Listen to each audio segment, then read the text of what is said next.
Career especially has been built on patience. When you are an entrepreneur or when you do something in your life, you have to fix problem every single day. And be prepared and be professional. Be on time, whether it's on set, whether it's meetings, things like that. Even if it's planned, you have to work every single day. Not saying I'm gonna be that person or that other person, I'm gonna be me and I'm gonna have my own story. Don't think like in US it's easier. You have to fight every single day. I felt it, I dreamed it. When you get there, it's like, wow.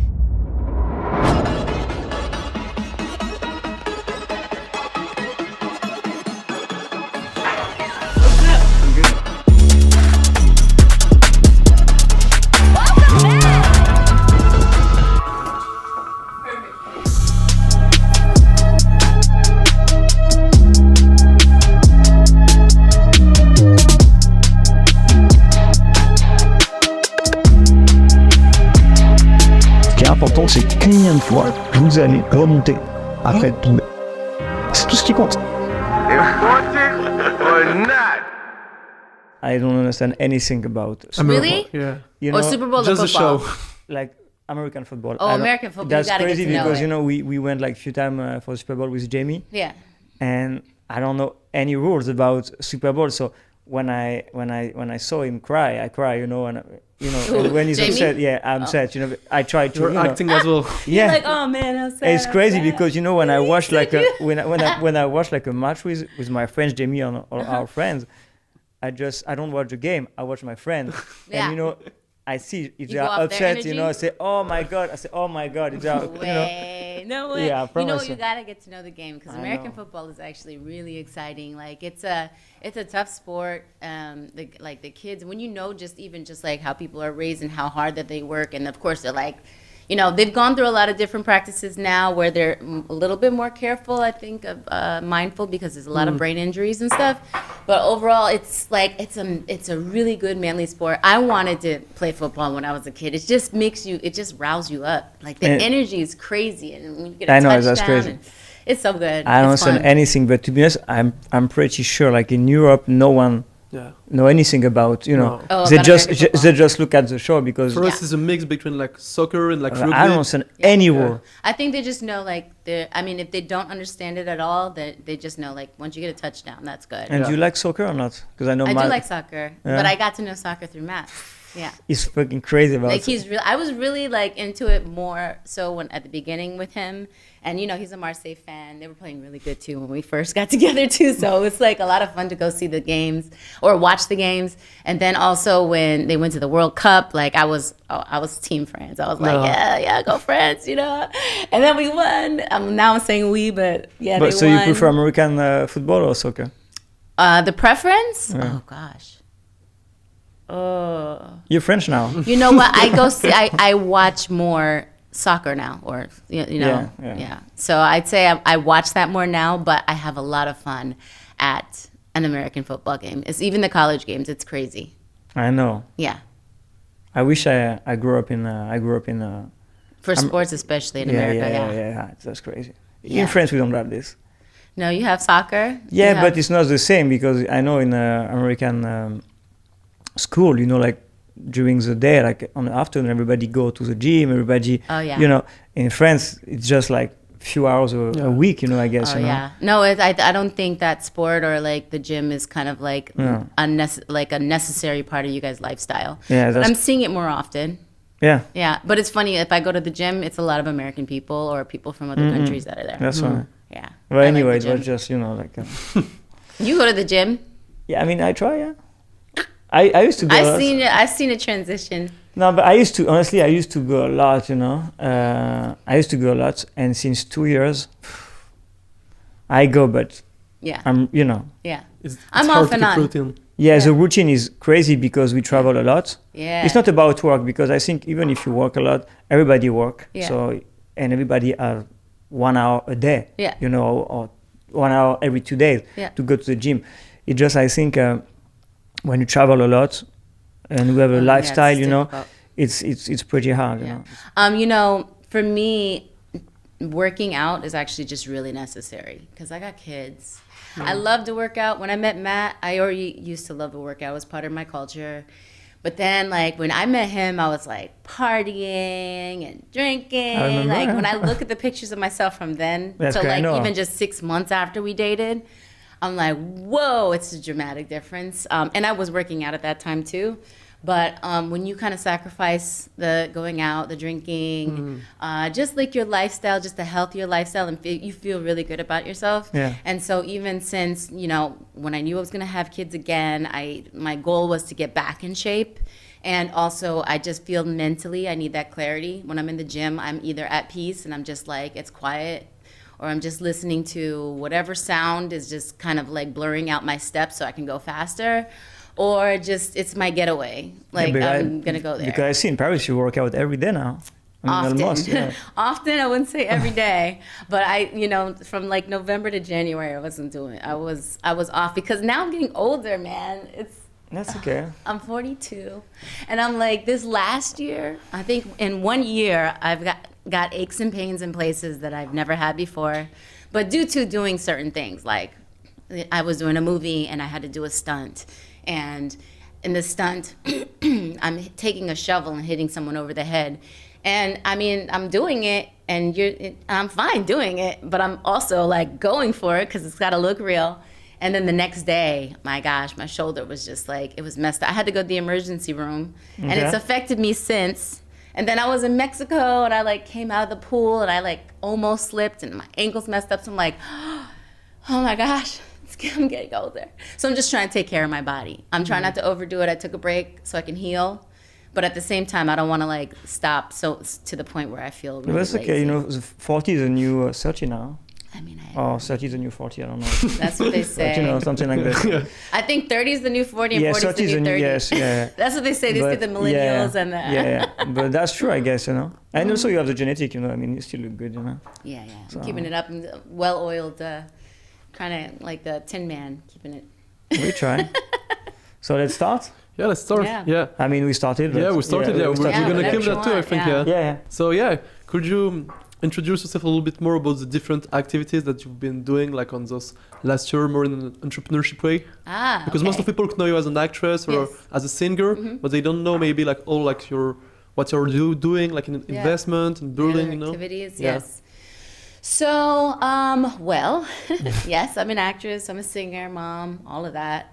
But really the base of also kind of who I am is kind of always been fueled through passion and following my dreams or just things that I have a desire for. You know, years ago, one of the businesses I have and that I co-own and co-founded is called Beignet Box. I love them, by the way. Yeah, you've had it. Each time I go, I mean, I go to LA like Yeah. every 2-3 months. Each time I go to LA, I take Beignet Box. It's Yeah. amazing. It's I really don't say good. because it's her. It's just really good. Yeah? It's really, really Thank good. I wish we have some in France, but hopefully soon. Yeah, at some point we'll do it. Yeah, for sure. I I will invest. There you go. I'm calling you. So as you know, there's the traditional beignet. Ours is it's a new take on the beignet that you know. Yours is a little bit more doughy, kind of more like a cake donut, I'd say. Ours is more like a flaky style croissant kind of vibe. It's lightweight. It doesn't feel too heavy. Still has the powdered sugar. But we're in Los Angeles, and my best friend, who I co-founded it with, she's from Louisiana. So this is why the beignet idea came in mind because. Hey. It's okay. We can blur it out. You know, now it's Olympic Games, so we have like. Oh, they're getting ready. It's Yes. crazy everywhere. It's crazy. That's Sounds okay. like there's a pager going off, like Yeah, an old yeah, school pager buzzing. You wouldn't know about that. Anyways, you either. I come on. keep forgetting. I'm so much older than you guys. Like look at you and I did the same, you know. We used to have this thing called pagers. No, so yes, so we decided, we used to be roommates, best friends for a long time, decided we wanted to do business together. We didn't know what we wanted to do, but we knew that we would work well together, which you never know. With friends, sometimes it can go wrong, but we were just really, I think we're that tight, and we're also just like really faith-based that we know no matter what, like our friendship will stand true. So we decided, after going to Louisiana a couple times and trying the food, and especially the beignets, that we would start a beignet business. We said, I fell in love with it. My girlfriends fell in love with it. She's from Louisiana. We said, let's do beignets. Let's bring beignets to LA. You can't find them anywhere, and everybody's addicted to beignets. Like when you have them, it's addicting. You can't get enough of them. You have to eat them warm. You have to eat it on the spot, and everybody has a sense of nostalgia when you eat a beignet. The first time you've ever tried a beignet, you always remember, at least for us Americans. I don't know, maybe for you guys it's so normal, but for an American or anybody who's never had a beignet before, you remember that feeling. You remember where you were, and there's a story that goes along with it. So, you know, I think in this day and age, everything moves so fast that, you know, people run to nostalgia to feel good. Like that's why they like R&B music, like old 90s music. That's why they like old fashioned clothing, everything, because it makes them remember something, feel something, rather than this quick, you know, this quick life. So we started first as our business. We started first with the business model. We worked on our logo, just really building. The idea was more for really starting with a marketing standpoint, because my girlfriend, she came from marketing. I'm technically constantly marketing myself in every business that I do. And we knew nothing about making the beignet. And so that was like the part two. That was step two. So we really focused first on what the brand was. Then from that point, we decided to work on the beignet. And so that took some time. It took us at least over 6 or 7 months to really figure out what our recipe was, what the flavor, the taste, everything, if we were gonna have multiple flavors. And we just decided, let's just go with the simple powdered sugar beignet. Figured that out. And from that point, we were gonna do a brick and mortar. And we found that it was going to be super difficult. We were going to have to invest a lot of money. The build out was going to be crazy. To not know if it was going to be successful, we were going to have to spend a lot of money with like taking a really big risk. And my friend said to me one day, she said, "What do you think about a food truck?" And I was like, I've always loved the food truck model. Los Angeles, it's huge for the food truck. Yeah, it's huge for food trucks. I wanted to do food trucks years ago for like Cuban food. I was like, I'm gonna do it. But then when I really looked at it, I'm like, who's gonna drive it? How are we gonna get the food? Like, we don't know this business at all. What is the process? And it's a long process. Well, it's an easier process at that. So we decided we'd lease one. We'd lease one that had fryers in it, and we would go. The best way for us to do this is to go to the people, so that way they can either find us, or we can go to people, or maybe we can be booked for events, and instead of just being stuck in one place in a shop and be successful or not. And it was probably one of the best ideas we could have ever done. So within 30 days, she found the actual beignet truck, and it used to be a fry truck, and so we took that, wrapped it, and I think in a 2-week period of time, after finally getting the lease and negotiating to do it, 2 weeks, wrapped it, and we were on the road. And it was immediate. We went to Studio City, where we knew all our friends. I think that's one of the biggest things as an entrepreneur. I think it's important to have a good friend group around you. Yeah, support you for sure. Yeah, I mean, your support system of your friendships, your network is it really is the springboard for all of it. And so between our friends and kind of just sending out the word, giving out a lot of free beignets, people, and we parked strategically in an area, not only that we knew there would be a lot of people, but also the movie industry, because that's where you get a lot of bookings for events, and they have a budget. And so within a week, we were getting booked. We were doing interviews on the news. And from that point on, it's been like a huge springboard for us, not only in the homes and in the events of many celebrities, and also just, you know, a lot of people just love the beignet. We eventually opened a brick and mortar, then we opened a kiosk, and so on and so forth. But let me just say, it hasn't been that easy. Yeah, for sure. It's been a success story where our brand has been very successful. A lot of people know who Beignet Box is around the world. People just stop me, not because of my movies anymore, but because of Beignet Box. Yeah, that's true. But honestly, the brand is great. The color you choose is great. Honestly, I love it. And I don't say this because you're here, but I always told you, outside of camera. But I really love it because it's good, you know. Because at the end, we have so many people, famous people, that try to open a restaurant or a franchise, you know. And to be honest, people think because they're famous, the business will work, and it's not. Yes. If it's not good, at the end, for sure you go one time, 2, 3, 4, but at the end, if it's not good, you don't go. Yeah. You don't come back. No, you're right. So, and it's a business based on retention, so you need to have like customers that come back and come back. For sure, and at the end, you just have to use like if the owner or partner is famous, you just use as a face of the company, but you don't have to promote all the time. If you have a brand, the brand have to work, and if you are famous, it's just a plus. Yes. You are just the face of the company. Right. But if you have to take your social network all the time, every single day, that's not a business. Yeah. You can scale the business, in my opinion. And what will be your key advices to build like a strong brand? Mine? Yeah, both of you, yeah. Well, I think you got to have a good product, number one. That's the key to everything. I think your product's got to be, you can't just, we couldn't just throw any beignet out there. We could have a good looking brand, but if the beignet didn't taste good and if it's not right, then they're not going to come back. Did you first like make it try like to some friends or family? Or oh yeah, friends and family. It's just purely friends and family, everybody trying it out and telling us what they thought. How was like who was the first people the first reactions? Yeah. Well, the first people were actually my best friend's family, because we first started like the actual beignet search in Louisiana. So mostly it was a lot of her family, and honestly, it's authentic people. They're from Louisiana.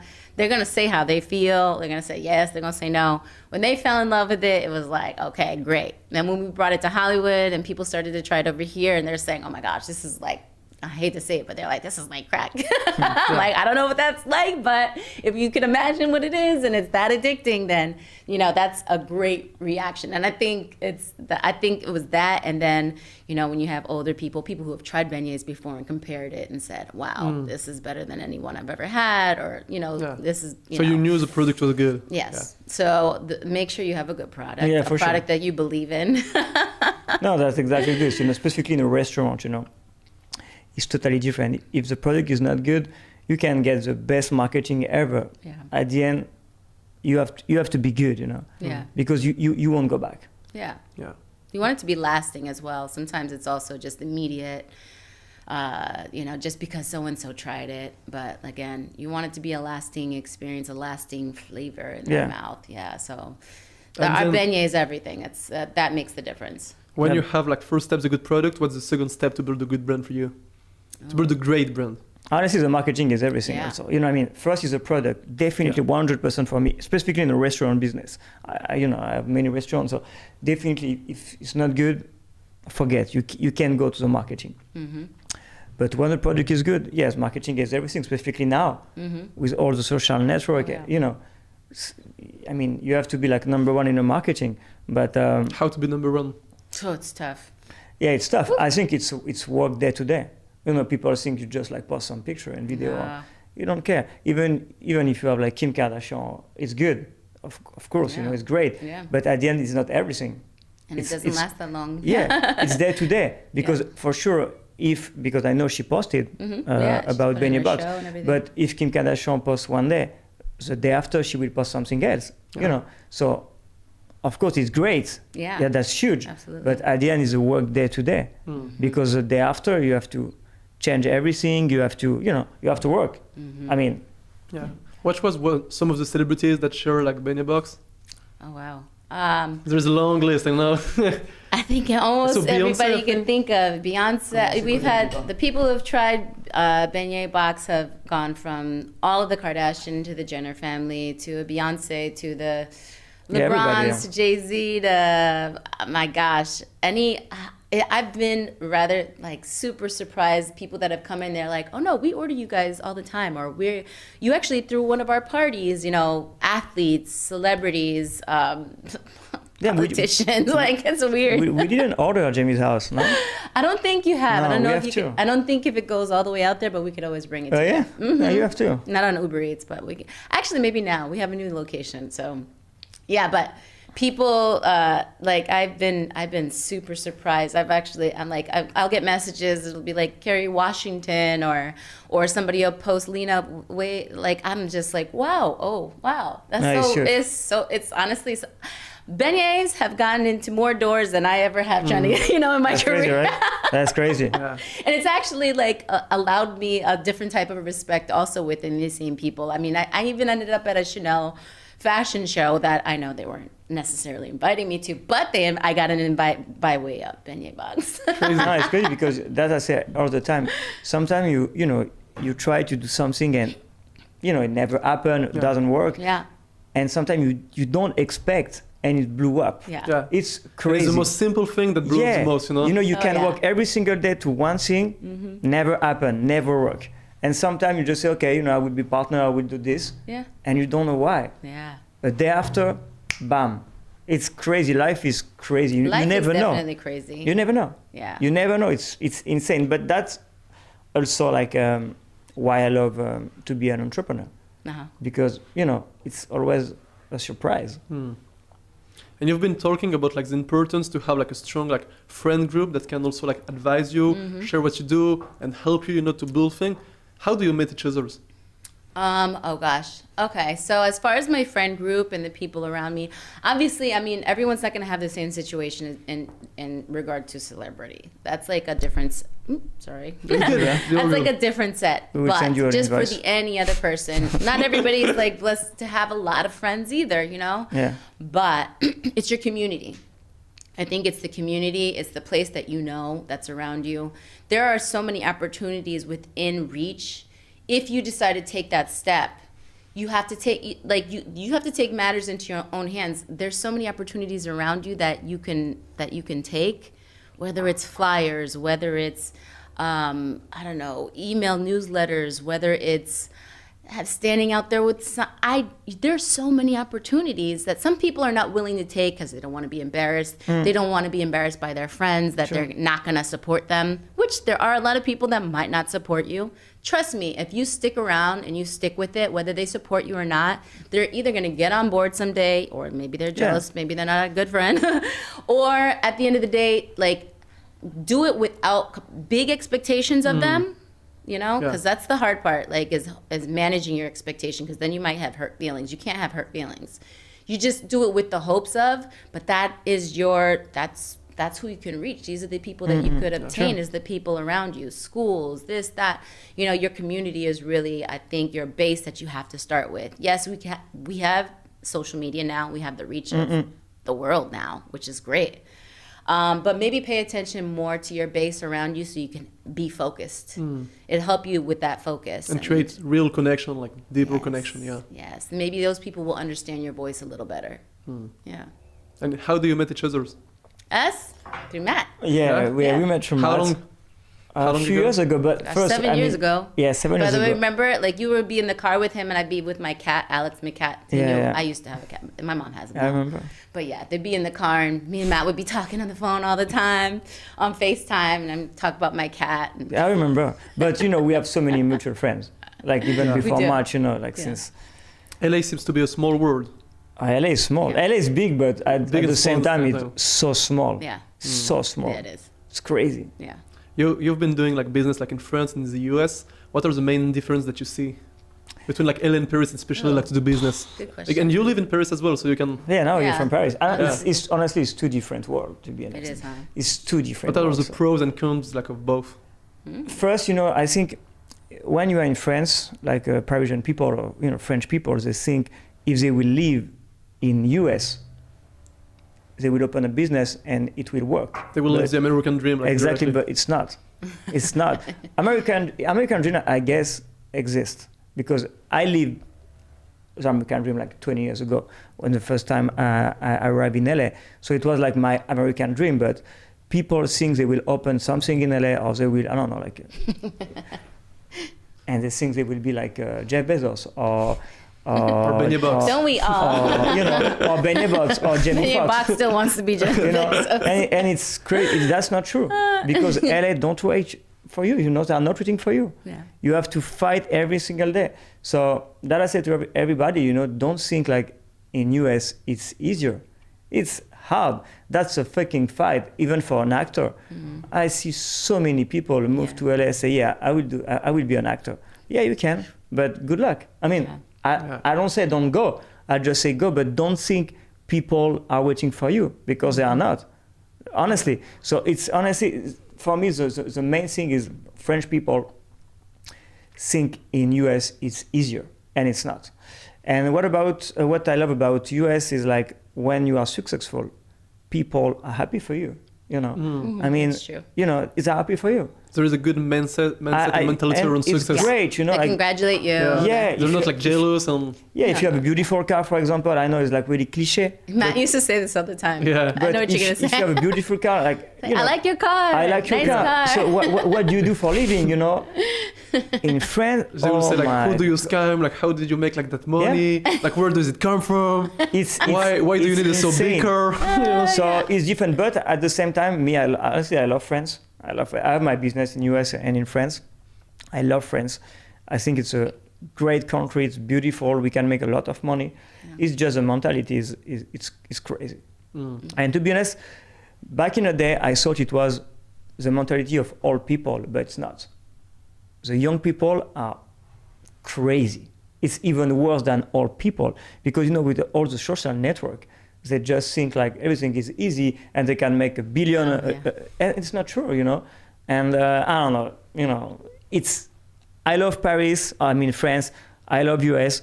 It's just, if you can do if you can do business between both, it's great, but don't think in US it's easier. And that's it. But I think if you are successful in France, you can be successful everywhere in the planet. Because it's harder, you think, even? Or?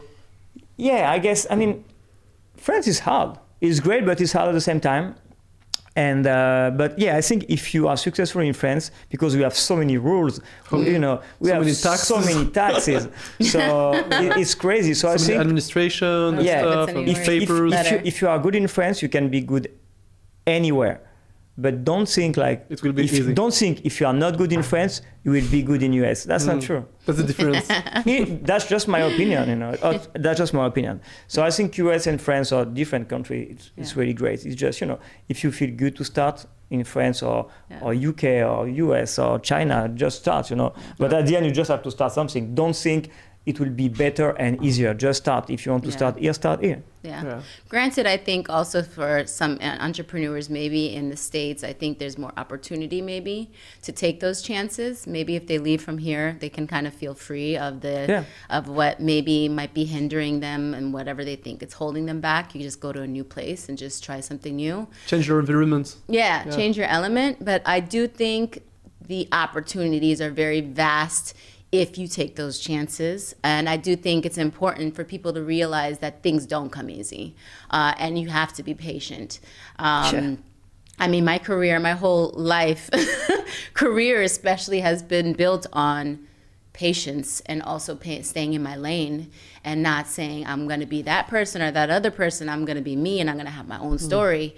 Now, granted, there are people that I looked up to and iconic people that I said, okay, in some way I kind of emulate my career or what I would like to be through this person, or I'm dreaming of being like this person or some case, but there's no way that same story repeated. You know, that patience in that middle ground, that in-between time where you're being patient, is important to kind of reflect and kind of work on yourself and work on how you can be better, so that when your opportunity comes, you can be great. You've mastered whatever it is you're thinking about it. You're working smarter and not harder. You know. Yeah, sure. So that when that opportunity, yes, and be prepared and be professional, be on time. You know, whether it's on set, whether it's meetings, things like that. These are all really, really important things that kind of go forward for any entrepreneur or any dreamer. You know, these things matter in the end, at the end of the day, and at least especially in regard to longevity as well. Yeah, because specifically you were like super famous when you were really young. You know, when you started with your music, you were really young, so you have to be patient, because I think when you are really famous young, it's great, but it's really hard at the same time, because after this you have to. Yeah, you got to keep it going, or else you're just either a one-hit wonder, or you're this, or you're that. You know, I've been doing this for, almost 30 years. So for 30 years, since I was a kid, this has been my dream, and it's never changed. You know, to be an actress, to be a singer, being an entrepreneur was part of that. I just didn't know how, but I watched people and I said, someday I'm going to be like that and I'll figure it out. And of course, we've come into an age now where it's more acceptable, it's easier, it's, you know, to be a small business, to figure out how, your passions and etc. And but you prefer acting or singing now? Well, now it's acting. Yeah, I know. Yeah. I love singing and I love being a performer, but I think I've managed, people ask me all the time, and part of me is like, yeah, but I know when I love music so bad that it's just like, I could cry if I'm not doing it. And that's not me at this very moment. I think I've accepted that. First off, I love acting, and I can kind of just turn on to many different characters. I could still sing in movies, I could do musical theater, all that stuff. But on top of that, I have a family now. So I really do think it's important to me to manage my time. And I do feel like when I'm doing my music, it's such a hit and run. You don't know if it's gonna work or not. If you're not with a label, you're spending your own money, you're doing this, that, it's exciting, don't get me wrong. And I've done EPs and I had fun doing it. But then part of me had to sacrifice time away from, at that time, it was my daughter. And when you're trying to figure out those things and you really have to show up everywhere and go to clubs and do this, do that, and you feel like a piece of you is taken away from your child, which really needs you, I think that really kind of weighs on you, if you're that type of person. Some people don't care, but I do. I really care that much, and I love my kids so much, and I want to be just as great a parent as I am an entrepreneur, as I am an actor.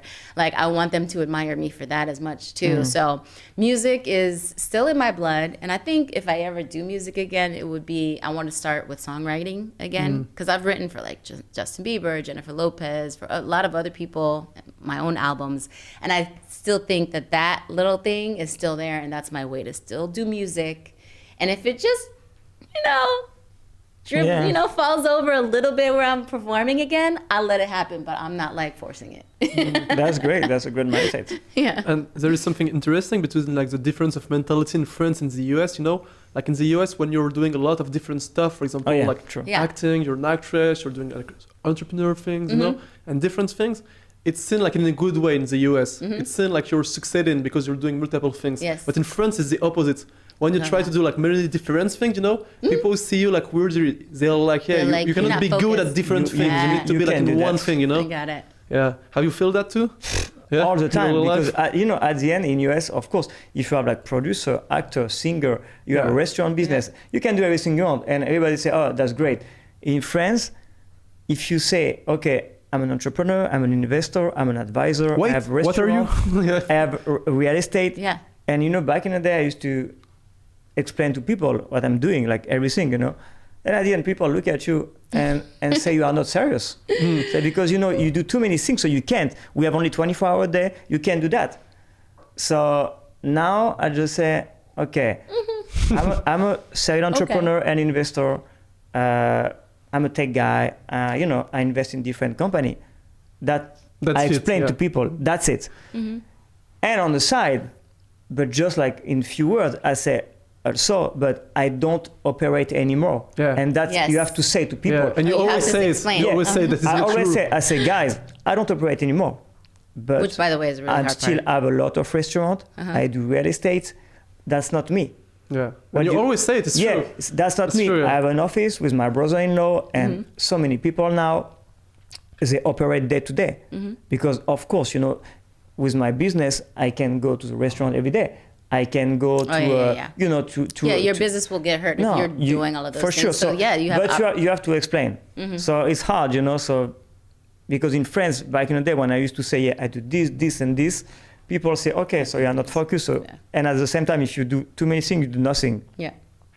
So now I just say, okay, I do this. That's my business. And even on my social network, I only post about how much money I raise, where I invest, but I don't talk about restaurant. I don't talk about real estate, and it's sad because that's a big business. And I think if you have the opportunity to have many business, you have to. But of course, you have to have a lot of people with you. Surround around people, work with you, work for you, because at the end you can do everything by yourself.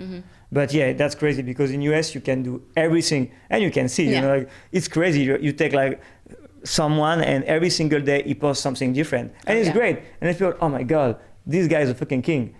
In France, They say they have this saying in America, it's when it rains, it pours. It's like the second somebody sees you doing something, it's like opportunities come flying at you from all over the place. But when it's like, there's a drought, no one's calling, you know what I mean? Sometimes it's like, and of course in those times you create all those things to kind of get back to that point.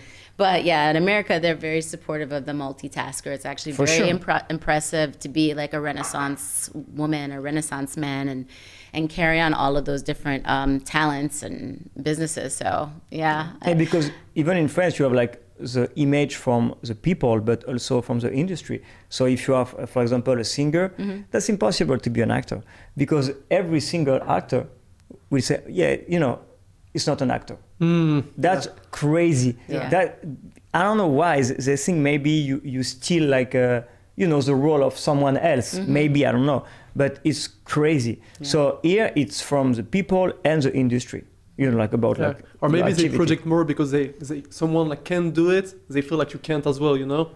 I don't know, but it's still the same about the mentality. You know. Yeah. So it's not only about money. Yeah, it's also about so it's about like a full mindset, and it's pretty crazy. But I mean, but it only takes one. It's going to take a couple people to just break the mold one day, and the next thing you know, it's going to take some time. And it's unfortunate. Like I think it's a day by day kind of change, and maybe obviously each country is so different. There's things that I admire so much about here, even compared to, you know, America. What was the thing, you know, example? It's so crazy. So what do you love here? Here? Yeah. Oh man, I really love it here. For you like Paris, right? I love Paris. I love Paris. I think. Okay, so I think, first off, it's so rich in culture. You live Paris like Emily in Paris. Do you think about Chris? you know why? Because to be honest, you know, I stalk. I mean, we are connected on Instagram, right? Okay. So I follow all your story. Okay. And it's like more like Christina in Paris. It's great. It feels like you know, I didn't really watch the show because when I watched the show, I felt like it was like they were stereotyping how people are. Yeah. But there are a lot of like things that do reflect, I guess, what I did see on the show. But it is an American girl of color. Like, this is the dream. My dad told me and my parents told me when I was a kid, like, I could see the world, I could do whatever I want. And I had I have the odds against me. I'm a woman, I am Latina, I'm black, I'm, you know. ¿Te habla español? Sí, habla español, claro que sí. Un poquito, pero... yeah, claro que sí. Okay. And I don't know French, you know, so I came here. Of course, you speak French. I do now, a little. Un peu. You speak French, you speak good French. Oui, parler français. Un poquito. Un petit peu. We can do the talk in French. In French. That's the second part. Je mange beaucoup en France, à Paris. J'aime tous les jours, everything, every day, tous les mondes. That's great, that's a great start. I love every day. French is hard. I love all the people. Yeah, French is very hard. No, it's not easy, but you have to be consistent. I've learned just just going off and on is not going to help. So I've been consistent for the last few months. But I think the most is the history. That I'm standing in the base of something that has been built thousands of years ago. It still looks so beautiful. It's so well taken care of. You know, America is such a new country. Sure. And sometimes the history that we learn is kind of maybe not true too. It's just kind of like a polished like storybook version. And now we're becoming more aware of what America might be built on. But here, I feel like the rich in history, culture, I understand the pride that French people have for the country. The food. Food is good, right? Food's really But you good. know, it's crazy because American people, I mean, it's not about, you know, business, but anyway, American people don't like French food, you know? Really? Yeah. Well, why? I promise you. I think part of our idea of what French food is like, you know, melanin prosciutto. Yeah. Honestly, American people don't like French food. The portions are probably too small. There really isn't like a huge, when I think of French food. They prefer Italian. Yeah. I think they have great French chefs and what they can do to food and how they can cook it. But then when I think about French food, I'm now I know that there's raclette, and I know that there's like, and you're in the northern region, and then when you're in this other region, you're getting a lot of like, there's quinoa and these great salads and all these really good like fresh things in the summer. I taste food different than I did before, and it's less about over seasoning. Like I used to season so much. Now I can understand the simplicity of seasoning something that's fresh and a nice portion. It's not like over, even though I'm always the last one eating. I'm always eating everyone's food and I want to try everything. But I get it now. I get it. And I like all food, by the way. So anyways, food is one of my main things also why I like it you here cook in good. Paris. Yeah. And I cook good too. Yeah. Yes, and I find my little markets. First I was like, I'm used to big grocery stores. And now I like that I can go find my little markets. And I'm going to get my fresh fish and my shrimp here. And then I'm going to go get my meats. And I'm going to have to look everywhere for kale. But that's a big deal for me. But I like that I'm kind of sourcing from local in the community. And bringing home something that's not so massive. Either ways, I'm grocery shopping every day, whether it's a big grocery shop or supermarché, then I'm still, at least it's something about it feels like more fresh and healthier and less preservatives, all that. So yes, there's that. I'm learning French. So, and people have been very welcoming of seeing, I have so much respect for being in another country and trying to get to know the culture and trying to know the language, everything. So, I think people are aware because they see it through the lens of Instagram. They see it with me and Matt, and he's also such a, he's also what they say, très simple. Or they say this, they say the simple, a little bit more like normal life through me, I think, with him because he's such a star here. So I'm here living and I'm being a tourist and I'm discovering things and I love to walk and I take the Lime bikes everywhere. I can see it's crazy. When I saw your story, I said, damn. I take the metro. I don't do that. The last time I took the subway in Paris, like bring your sanitizer. 20 years ago. But you're good. No, I can't. Lime bike by the scene is good. No, you can't. People see you in your black G-Wagon. That's the only way to see Taylor in Paris. It's different. But even in Paris, it's a small city, so everybody knows you because they follow you on social networks. So I can't. Yeah, I can't do that. I move around. I get around. There's no stopping me. I know, I see. But I love it. Each time I went to Costco the other day. I was so happy. It was the best. It was like being in America again in that moment. It was good. That's great. And we were talking about the difference of mindset between like France and the US. What is like your favorite like quote, like business or like mindset quote that you love the most? Oh, in America? Like, in English, like a quote that you like. What's the word you said? A quote is like a station. Like for example, like timing is everything. Like a saying. Yeah. Like a saying. Like a quote. A quote. Yeah, a quote. Maybe it was my accent. Yeah, a quote. Yeah. You thought about the cult? I said cult. I thought he said cult. No. I don't know the cult. My favorite quote is. Quotes. I am where I'm supposed to be. And the truth is, you are where you're supposed to be. You're every day something can change. You can't write your story. Either your story is written or you're changing your story every day. And it'll be amazing to see where you are from point A to point Z, or even in the middle from point N, whatever you want to say. Or even A to B. My early stages of my life, I just imagined I was going to be a singer and an actress. And I wanted to be an entrepreneur, but just didn't know how to get there. And then now I've had multiple businesses, not only Beignet Box, I've had successes, I've had failures, but I've been patient. I've learned a lot through all of them. And I never really felt bad if something failed. I saw the positivity in it. Sure. And I think whether that has to do with relationships, friendships, business, I think looking at it in a positive and optimistic way, you can learn a lot about people, and it betters you, and you learn about yourself, and it's amazing to see, like, at the end of the rainbow, where you could be. Yeah, I love it. Yeah, And patience. what about you? Me, I have a quote from Paul Éluard. I don't know if you know this guy. So he used to say, there is no hasard, there is only rendezvous. Oh. So I love this quote because I used to use this quote like all the time for like 15 years or 20 years, because I think in life it's like you said, for me there is no other. If I have to meet someone, I will meet this guy. I will do everything by myself. I will do everything I can for meet these people. If I want to change my life, I want to change my destiny, I will do it. So it's not a hazard. I have just a rendezvous with me in 5 years, 10 years, 20 years, you know. And so for me, like, I used to use this quote like when I was a kid, and still now, because when I see my life now, I wasn't expecting my life I had now, like 20 years ago. If you told me 20 years ago, no, you know, so for me, it's just like, so I love this guy, I love what he said, and yeah, for me, it's just, you know, there is no hazard, there is only rendezvous. And do you believe in destiny? Like, if you believe that it's already planned, that you have a rendezvous with, you know? Yeah, I think everything is... It's planned or no? Yeah, everything is planned.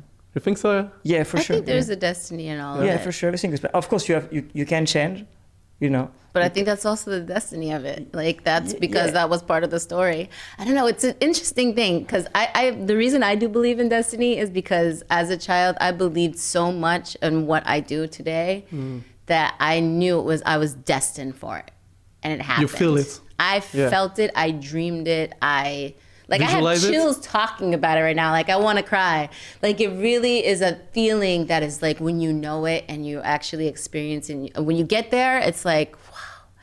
And I mean, it's a greater feeling too, just because I know I'm also like really, I have a faith. I went through some hurdles in my life to get there, but I stuck it through and I got there. And to me, I believe that that was my destiny. And all of those hurdles, all those things that I think I made those decisions, I feel like either I made those decisions in that moment and it changed, which I knew some of the decisions that I made are what allowed me to get to that success. Sure. Whether it was already planned that way or not, I'll never know. But I do believe that there's certain things that we just know is like, if you really feel it's your destiny, it can change. No, I think everything is planned. Yeah. But of course, if you stay in your couch, watching a movie, you know, never happen. But are you really dreaming if you're doing that? You know what I mean? Yeah, like, I mean, everything is planned, but you have to fight. You have to fight every single day. I mean, in my opinion, that I did. You know, I wanted to change my life. I think everything was planned, but I fought like every day, even now, all the time. Oh yeah. So, you know, it's a big difference. Like, don't think like you plan to be like a just because you dream someone like, because you dream it and you don't do anything and you just stay in your room and you say, oh, my life your is action shit. to match your dream. For sure. Yeah. So even if it's planned, you have to work every single day. Yeah. And I think you have to work like harder. Yes. Harder. I swear I wake up every day. I know I'm not working. I feel, and I know this in my heart right now, I'm figuring out what my next thing is. And now I know there's certain things that I want to do. I've produced movies this past year. Now I know I need to create my production company in order to do the next parts that I want to do. But I know I got to take that step. I gotta take the step. And it's like that one day that I'm like, I need to make my list. I think people also, if you want to be an entrepreneur, you want to own business, you want to just even be a great person at work, make lists. You need to see it sometimes. I think you need to write down things. This is just for me personally, this is how I work best. I can have an idea. I could speak it. Actually speaking it so I can hear it actually really helps as well. But sometimes I need to write things down. Yeah, I'm the same. That's the best. You need to check mark those things. But we are old school. Yeah. We are from the old school, you know, because we're approximately the same age. Talk to your phone. There's apps for this, by the way, people. Yeah, but you know, I don't like this. I don't either. I like writing. I hate to use my phone. Only time I use it is for my calendar. There's something different when you have like a paper and like a pen, you know, like there's something more whiteboard. Yeah. I need even the more whiteboard. Like manifesting, like when you really like write it on something like physical. Yeah, but you know, I think like difference. the new generation, because we're approximately the same age, and I think the new generation use phone, use computer. I use pen. Yeah, but you don't know how to write. What? You write so bad. Yeah, I write bad, but I write good things. And I don't write like very often actually, but it's true that for very like important things, like for example, when I really write, you know, like some of my goals or like things that are very, very important for me, I always take like a paper and like I have like the same notebook like since like many years, and I always like only like wrote on this one, like, you know, when there is something very important, and not very often, but when I do it, it's something important. Yeah, so not everyone, it's depending. Something about writing helps you manifest things. Yeah, I think and so. even if it's so little, even if it's just writing down, like, I'm going to get these 5 things done today. Doesn't all have to be business. It could be like, I'm going to work out. I'm going to make sure that I have my meal at 12 o'clock. I got to make sure I call so-and-so. this one more thing, and you will feel so much more accomplished than thinking it's satisfying about 20 things in your head and not having checked one or just maybe checked two, but you still don't feel like something about checking off just those 5 things feels so much better than you feel satisfied, to be honest. When you have a to-do list and you do everything on your list, you are satisfied at the end of the day. And you're putting like something that is abstract like into like the physical world, so there is something that is creating there. And you've been talking about like the hard thing that you have been through like during your career. Like what have been like some of the biggest challenges that you had? Oh wow. Well, I mean, I told you I started early, so patience was key in the beginning. You just got a lot of auditions, but that wasn't really hard to me. I found the excitement of going to auditions. It felt like I was doing the work by just being in an audition because you're just practicing. But there was a point in life where, I wasn't making money. I wasn't making enough money. And this is before I got my record deal. My parents are going through a divorce. My dad were going through a divorce, and this was a really sticky stage in my parents' life. But my mom, my sisters, and I decided to stick it out and stay in Los Angeles because I grew up in Maryland, and struggle just so that we could stay there because we felt like it was the right place for my career. And we did. I was cleaning houses. We were getting evicted. We were, going, getting toilet paper from McDonald's. You got your condiments, your ketchup, your this, that. Go to the dollar store, going to the food lines to get food. But all of that within that time, I was babysitting. Like I had multiple jobs. My mom had multiple jobs. Plus, I was trying to help her with my sisters. We struggled, but we prayed. For us, like prayer is really, really, that's when I became the most spiritual, and I found this connection. It wasn't about religion.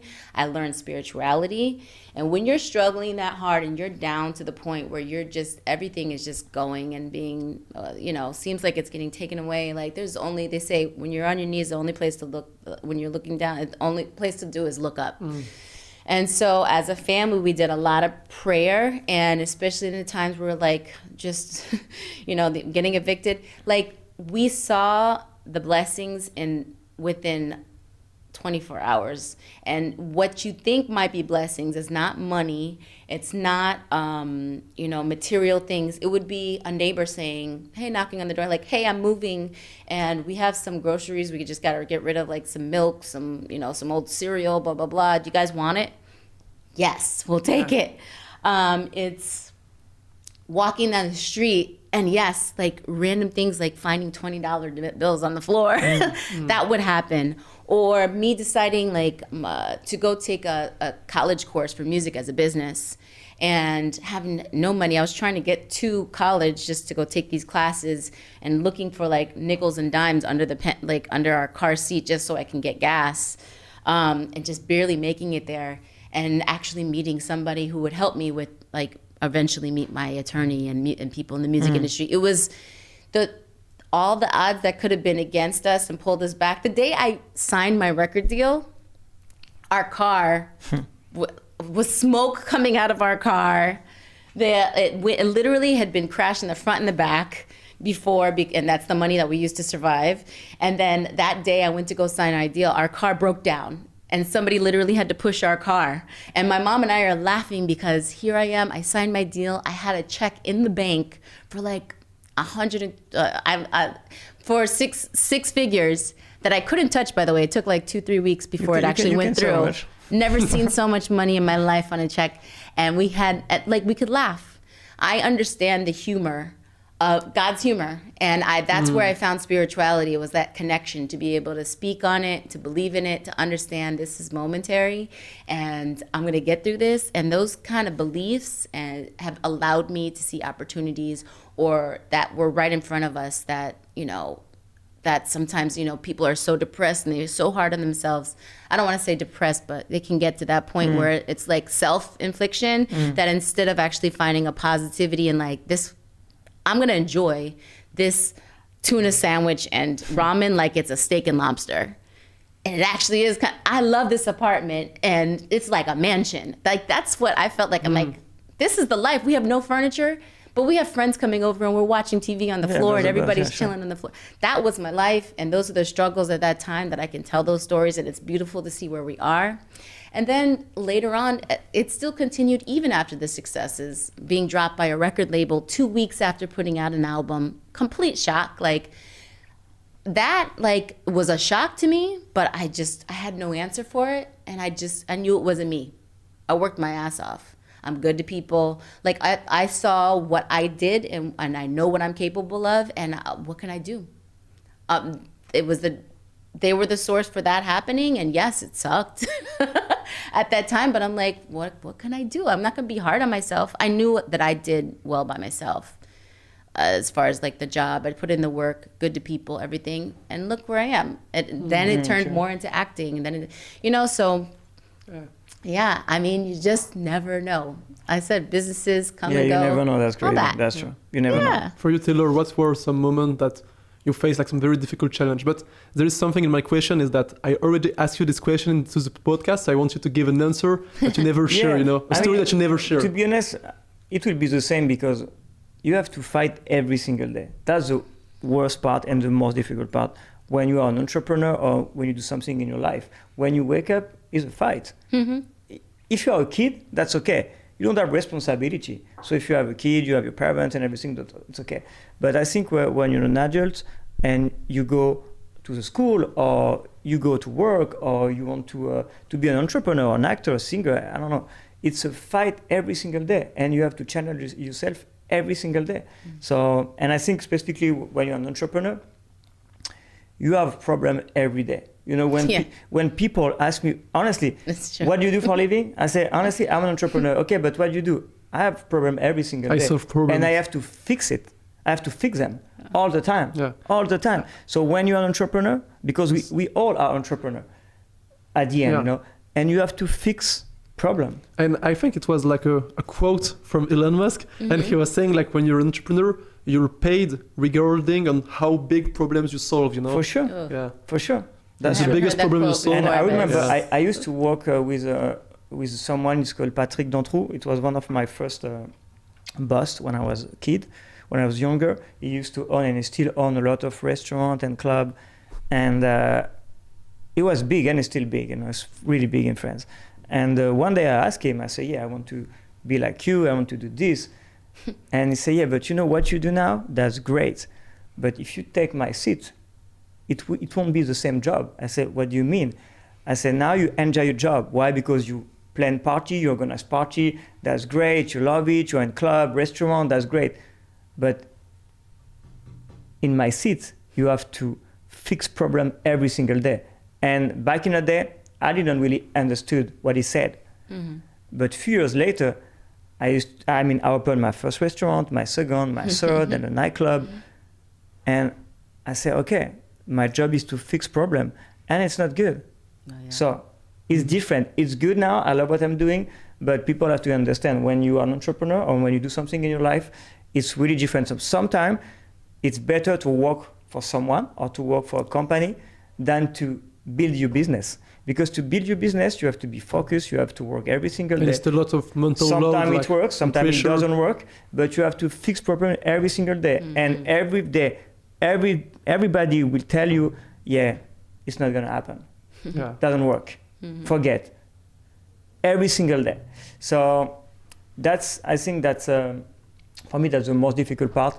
You have really to be focused. You have to trust in yourself. You have to trust in your business and just, keep going. Mm. You don't care about people, what they said. Because at the end, everybody, of course, if you success, everybody will say, I knew it. Yeah.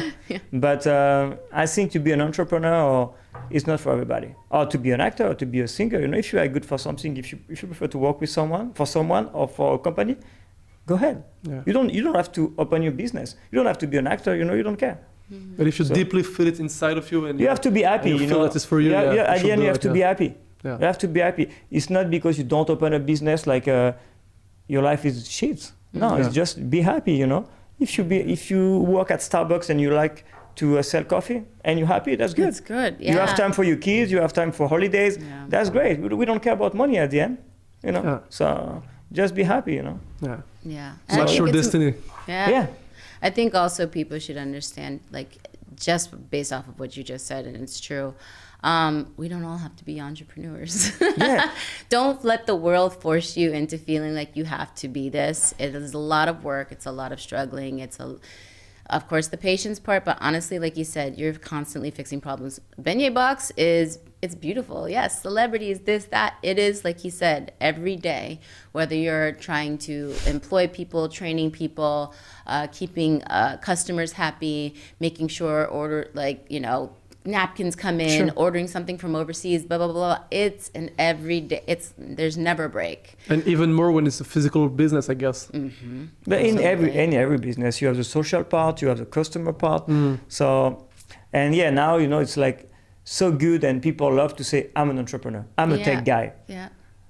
I'm don't tired look of down this. on people for actually just being really great at working for a company to help them become successful. And also try to be alert and if you're going to be part of a company and you're working for somebody, hopefully like it's a good boss, all that, hopefully they're a good communicator, but like be present. I think it's important. I think whoever was the person that helped make Coca-Cola, McDonald's, all that was part of that history, and that's rich. They probably were there for a very long time, and I think it's so hard these days to actually find people that are that well dedicated to a job, and people's expectations. They want something so fast. They want their that so fast, but they're not putting in the actual work. That's true. We need, in order for something to be successful, it's nice to have really people that are actually just as focused in their career in that moment, rather than saying, oh my gosh, I have to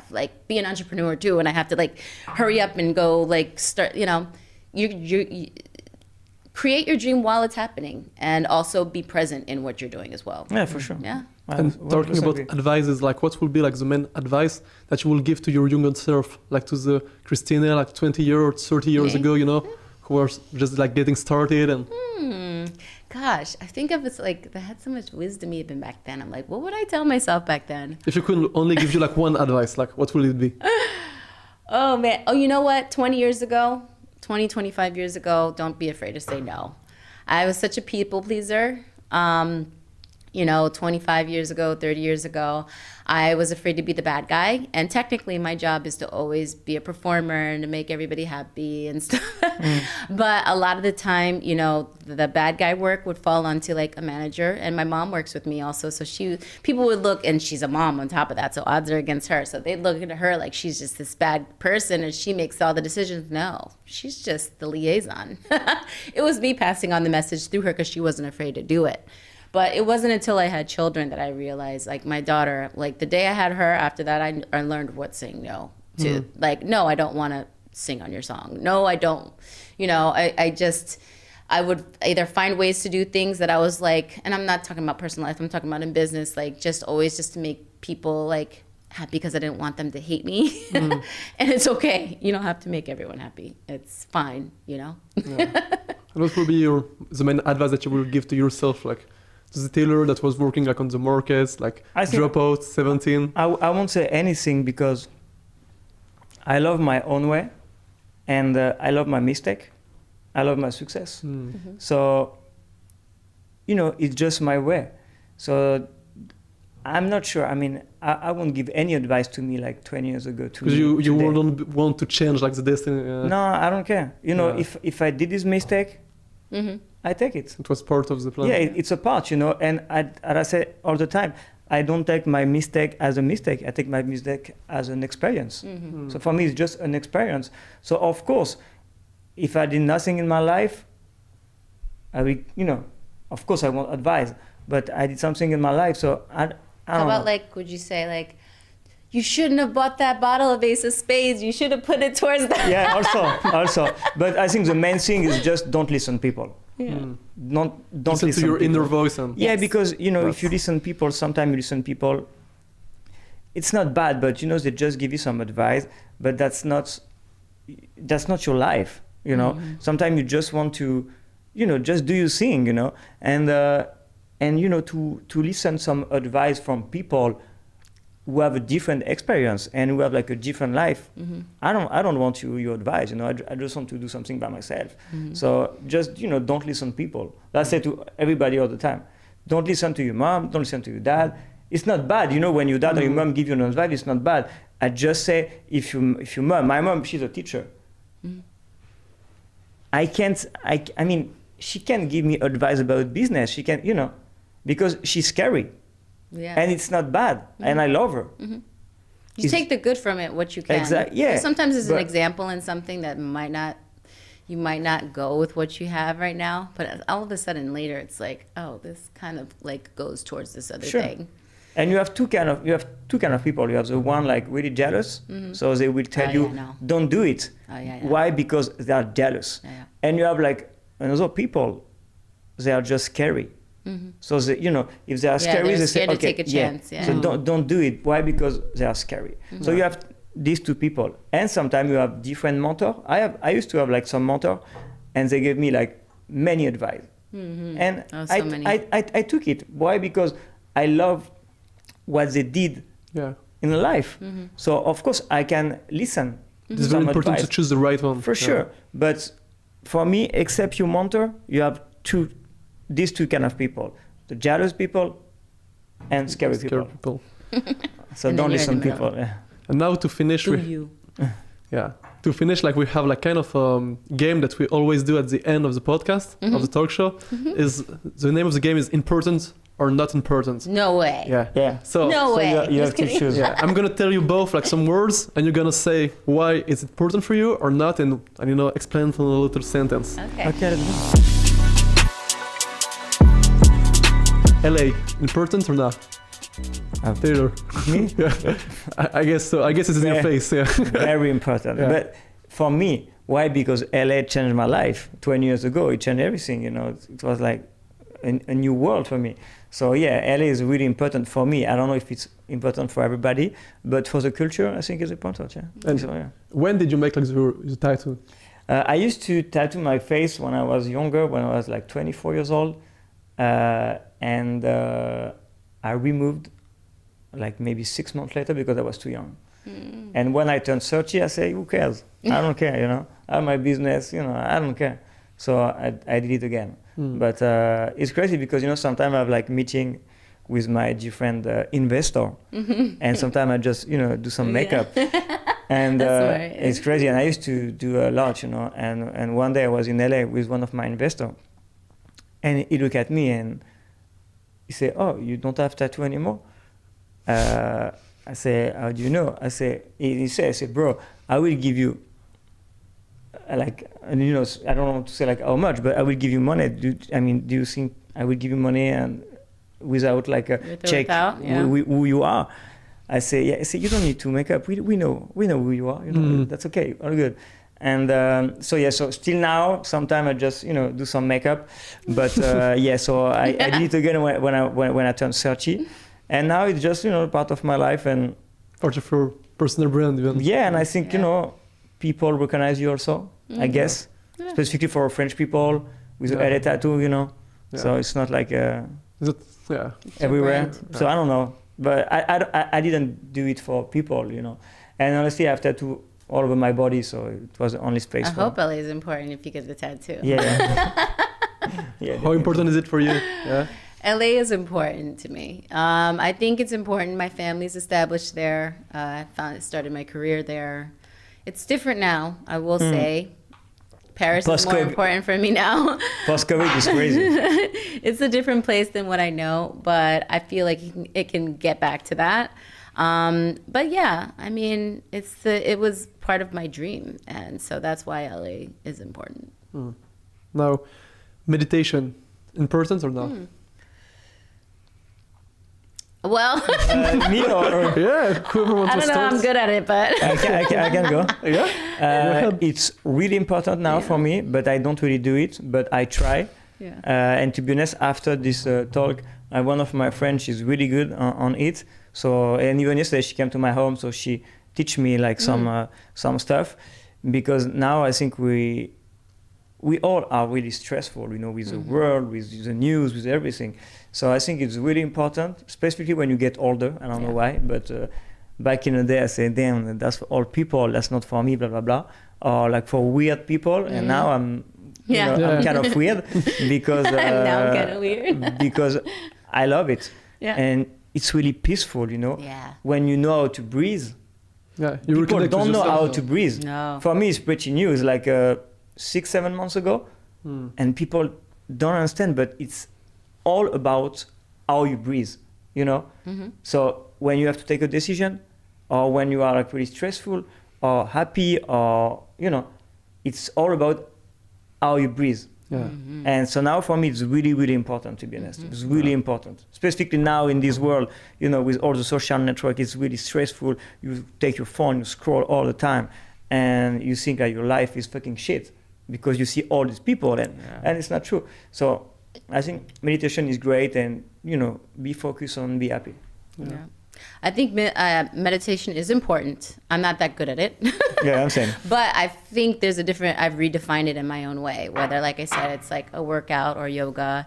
Like you said, breathing and also drinking water to me. There's a point of clarity and peace that I find in those two things that are really important for my inner body and also just for making decisions, clarity of mind.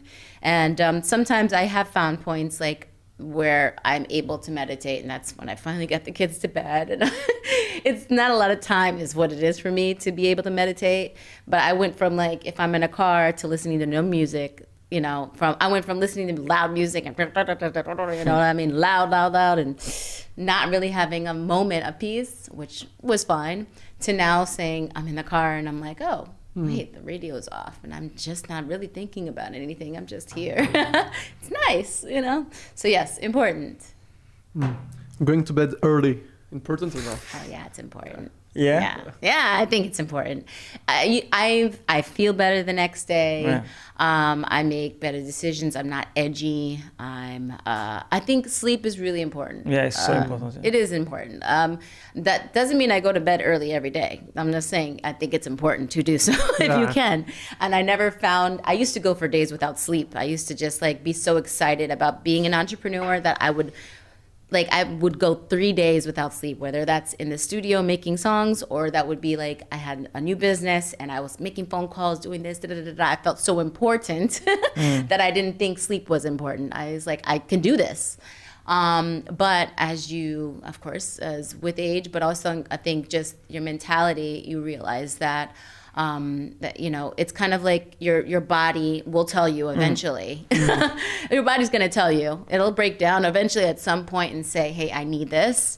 And that's in the form of nervous breakdowns, depression, all that other stuff, because you didn't give that to your body. So yes, I think sleeping early is, if you can do it, it's nice because you might also get up early and you'll be ahead of the game. You could be ahead of the game. Have you heard of the 5 a.m. club? So there's people that get up early and they're like hitting the gym early. I ain't doing the 5 a.m. club, but somehow I am up sometimes at 5 a.m. But for sure at 6:45 a.m. I'm up. In which and AM I club make are a you? decision, and I'm like, am I not in gonna? the 5 a.m. club. Which club are you in? Honestly, I think to sleep early is great. It's really important. But it's difficult. It's really difficult. It's really, really, really difficult. But I'm not in this 5 a.m. club, to be honest. So which club? I'm like 8 a.m. I know. Honestly, I don't sleep a lot. You know, I sleep like I don't know. I sleep at 2 a.m. Yeah. At least, and I wake up at 8. Yeah. You know, 8, 9 when I can. 9. Yeah. So I sleep like 5-6 hours a day. Yeah. But at the end, you know, when you sleep at 2, it's different when you sleep at and the quality 11. of your sleep is not for sure. Yeah. The best is you sleep at 11 and you wake up at 6, 7. Yeah. 6 for me is too early, to be honest.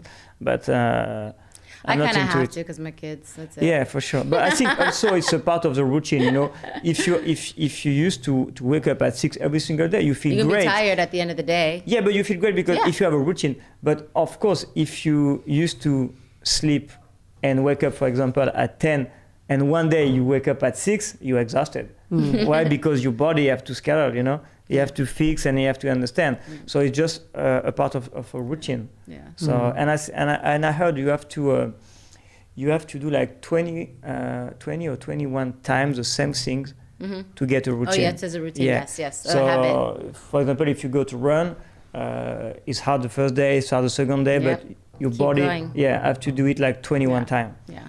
So I also say this sleep thing happened because of Matt, because yeah. Matt goes to sleep. He would go to sleep early. You sleep earlier, huh? Yeah. But now, but then he'll play video games too. So he's also, I don't know how his schedule works, but somehow the way he works has gotten me to be more responsible with my sleep. Yeah. I have the last question. Yeah, not in the important game, but like I saw that you've been doing a lot of interviews, like even with like Benny Box, like in the media ports. Like, what is the question that no one asks you that you wish you get asked more often? Oh gosh. What do I need? Yeah. And what do you need? Nobody asked me what I need. I need an operator. So if you're out there, that is one of the hardest things you can find, is a trusting source that's going to come in. People also want to come and take percentages and all that stuff and have improved themselves sometimes. We just need, this is a real thing. We're running a business, and we can't run the business and do everything without, honestly, especially what we do in someone in operations and someone who knows how to do it well. So what we need, and what do I need? We need help. And it's true, and we need it. We need, we need more mentors and more people out there that'll help you, for marketing. But I think those lessons are out there. You have to find them, take the lesson and learn it. But yes, what do I need? And do you plan to go like in France, like with Benny Box? Eventually, yeah. It's going to take some time. Yeah. You have to do it together. I would love to do just start a pop-up or do something just to see how it goes. I think it would be fun. When we popped up in other states and stuff in the States, like we've had lines of like at least thousands of people. Like we had one time, I don't remember, and our beignets only cost like $5. Somehow we made like 10,000 that day. But Benny Box would be huge, I guess, in France. It's a lot of people. I think so too. Honestly, but maybe with a different, I don't know, maybe like more like with a French concept, with a coffee and hot chocolate. It's coffee, yeah. But more like, like a boutique, Yeah, that's what I think. So, I wouldn't make it like the next, like, I don't know, Krispy Kreme, Dunkin' Donuts, Yeah. I think it'd be important to keep it small, keep the brand what it is, and it's a respect to also the ode to, French culture meets Louisiana and being an American and starting a business here, and it's a different flavor than what you're used to. But I think the new generation would love it. And if I start small and keep it that way, I think it's a better route to start it out here. So keep it small and exciting. So I love it. Nice, perfect. Do you have anything like important to share, like to finish, that you'd like people to remember?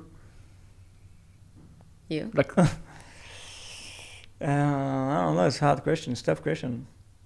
So what's the question exactly? Yeah, like we've been talking about a lot of different like subjects during like this talk.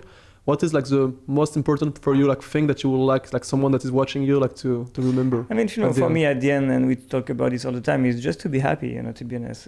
No matter what are you doing, like you do a business, you or not, just be happy, and do whatever you want. At the end, it's just money. Money is great for achieve your dreams, but at the end, it's just a plus. So just be happy, For me, that's the most important thing in life. I saw so many rich people, like billionaires, they are not happy. They are not fucking happy. They are a fucking big yacht and a fucking big plane, but people inside don't really like them, So just be happy. Just surround with people you like. At the end, I can maybe like make 10 billion a year. I will keep my friend. Exactly the same. So, even if I'm rich or not, I will have the same friend. So at the end, it's just a plus, So just be happy and surround with people you love, And if you have money, it's great. If you don't have, that's not the end of the world. Just do something you like. It's a good end. I like it. Perfect. Thank you, Thank you very much. Thank you very much. Thank you. All right.